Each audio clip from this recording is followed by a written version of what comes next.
Day 10 of 41 days Ramakoti లేఖన యజ్ఞం. అందరికీ నమస్కారం అండి. ఎలా ఉన్నారు? అందరూ బాగున్నారని అనుకుంటున్నాను. ఇవాళ డే 10. ఇవాళ కూడా నిన్నట్లాగానే 9 లైన్స్ రాస్తాను. సో అంటే ఇక్కడ నుంచి డైలీ 41 డేస్ కంప్లీట్ అయ్యే వరకు కూడా 9 లైన్సే రాస్తాను. సో 9 లైన్స్ అంటే నాకు కొంచెం 108 కన్నా ఎక్కువ నామాలు వస్తాయి.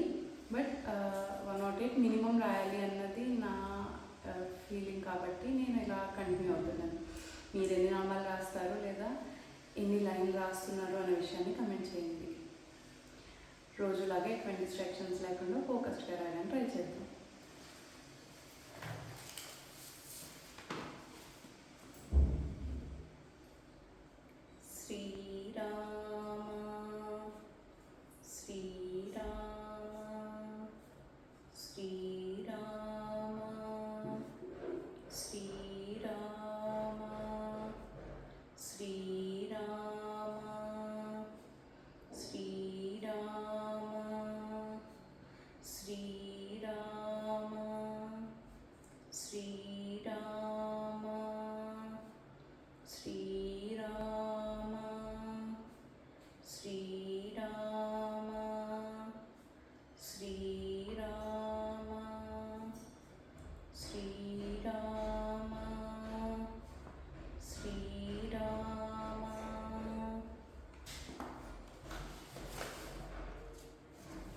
డిస్ట్రాక్షన్స్ లేకుండా ఫోకస్డ్గా రామనామం రాశారని అనుకుంటున్నాను.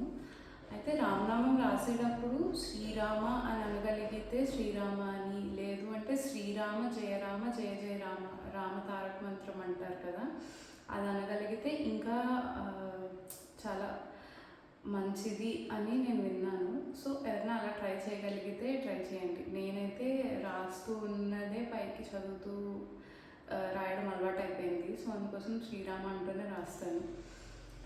మీరు ఏమంటూ రాస్తున్నారు, ఏ నామం జపిస్తున్నారు అనే విషయాన్ని కమెంట్ చేయండి. సో విషయాలు తెలుసుకుందాం. ఉంటారండి, మళ్ళీ రేపు కలుసుకుందాం.